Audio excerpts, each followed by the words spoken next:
Hello, everyone. Welcome to the Monday Lunchtime Digest. Welcome, Haley. Happy Monday. Happy Monday, Micah. We are together here at the office, which is a rarity. Usually we are at different places, but it's really great to be able to do this together. So, Haley, tell me what's going on with OCI. Well, first of all, I'm wearing a great Christmas sweater today. I had to make sure you saw this in person, not just online. Oh, man, it's very sparkly. Yes, I like it very much. Absolutely it is. So, lots of wonderful things happening at OCI. First of all, we are adding new courses each week between now and the end of the year. And so you should now find online our CBT for Autism course that we recorded a couple of weeks ago with Dr. Carrie Smedley, as well as our Healing from Narcissistic Abuse with Amy Marlowe McCoy. And so Tom and I are hard at work making sure all those courses are going to be up by the end of the year. And so if you still need those CEUs before December 31st, go to counselinginstitute.org. You'll find those courses and more. And on top of all that, I am very, very happy and excited to announce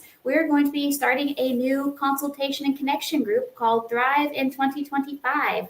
And so Thrive in 2025 is going to be a group for mental health therapists. And so we're going to meet Thursdays at noon online. It's going to be an hour-long meeting for 8 weeks. And we're going to talk about compassion fatigue, burnout, secondary trauma, and self-care that goes beyond just bubble baths. And so if you would like to set some wellness goals for 2025 and would like to connect with the great group of clinicians in doing so, again, go to counselinginstitute.org. Registration is available now. And as always, if you have any questions about our trainings, about our upcoming groups, about our summer, super summer, anything in between, you can always send me a text, 405-440-3034. I'm a millennial, I always have my phone on me, or send us an email, hello@edmondcounseling.com. So lots of exciting things happening in OCI, Micah. Yeah, that is fantastic. Yeah, with all those on-demand courses that are there. So again, the people as you are our LMFTs and our social workers are trying to get their continuing education before the end of the year, being able to get that there on those on-demand courses. And then really excited about this upcoming self-care group. So as Haley already said, it's a way to learn some new skills and research and practice some different types of techniques and skills and things, but also just a way to connect, as she said. So we're really excited to be able to offer that here, early in January because, I don't know. The next year is going to be a very busy year, I think. And so being able to go ahead and get that support from other people. So we're excited about that. So Haley, what's going on in the world of mental health? So I have a couple of news stories. The first one comes from NBC News. They reported on a study that was conducted on teenagers. And so what they did was they looked at the differences in cerebral cortexes and teenagers' brains. And they found that teenagers who came of age during the pandemic had a significantly smaller cerebral cortex, which means that their brains are aging faster. In fact, the report says that male teenage brains aged approximately 1.4 years faster, and female teenage brains aged about 4.6 years faster. And so faster aging does not necessarily mean maturity. In fact, faster aging can mean less cognitive flexibility, less ability to problem solve, an increased risk of developing Parkinson's or Alzheimer's when they're older, an increased risk of developing anxiety and depression. And what they've posited is that it was the increase in stress during the pandemic and the less likely that they could get their social needs met, which is a protective factor against stress, that led to the thinning of the cortices and thus the increased risk of developing those ailments. So I think we're just now starting to really understand the effect that the pandemic had, not only on our physical well-being and our society's well-being, but on our mental health well-being too. And so I'm nervous and eager to see what more research comes of this. As a pandemic, I mean, it really only was 2 or 3 years ago that we were still sheltering in place. And so this emerging research is significant, but still really new. Yeah. Wow. Thank you for that. And going along with, teenagers' mental health, Adam Pugh, which is our state senator, he is putting out a bill that is going to ban cell phones in the classroom and then also possibly on school grounds altogether. And so, of course, there's a lot of concerns about with school shootings and things like that, parents not being able to get a hold of their kids quickly, or even kids just being able to have a cell phone to text their mom or dad to drop off their, instrument for band or whatever if they forgot it. But they are citing the research that shows that kids that spend more time on cell phones, that they have, decreased mental health, decreased academic outcomes. And so that's the purpose of proposing this bill. And so, as you may or may not know, we have the legislation tracker that we will be putting up on the OCI website pretty soon. And so that's where we track bills that are going on in the Oklahoma legislature and being able to keep that on our radar to be able to talk about that. So this is one that we will definitely put up and we will keep on our radar as it makes its way through the legislative process. Absolutely. And again, you can find that on counselinginstitute.org. Any other news, Haley? I have one more bit of news, more of a positive one. Mm-hmm. And so, as we've talked about before, the state of Oklahoma's health department has put a lot of funding into these mobile wellness units. So these mobile wellness units are basically trailers that have the capacity to be small doctor's offices.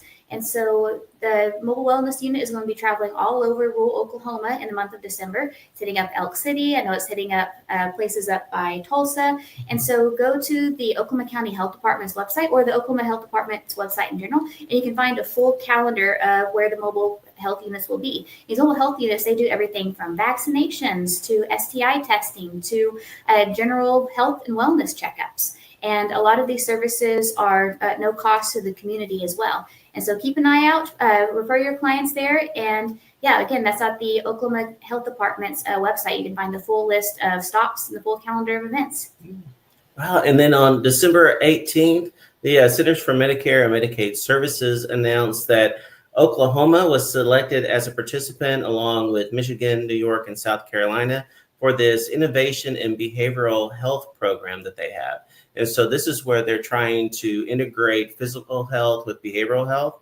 And so it's going to be where when a person goes to their mental health provider, such as a community mental health center, where they go there and they'll be assessed for any physical needs as well as any other social determinants of health if they have problem with housing, things like that. And then we'll be able to provide some of the treatment for those physical conditions. And so that's something that's really exciting to be able to see that Oklahoma was selected for that. So of course, with that comes funding and things like that to be able to help with these programs.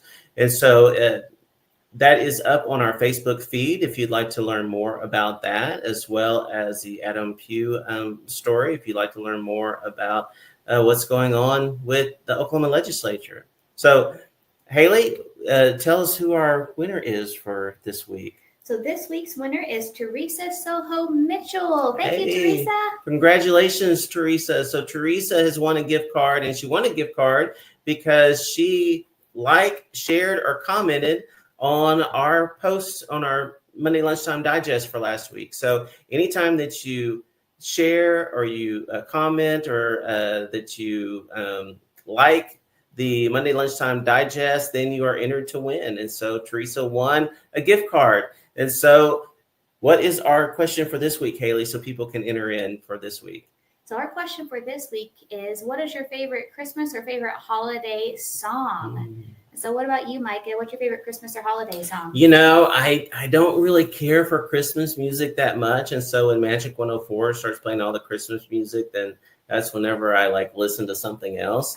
Yeah, so it would have to be Grandma Got Ran Over by a Reindeer. That is my favorite one. That's a great one. Yeah, it's a classic. So Haley, how about for you? What is your favorite?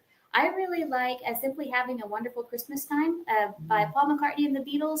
So that's because I really like the Beatles, and also that song annoys the heck out of my husband. And so I enjoy listening to that one a lot during the holidays.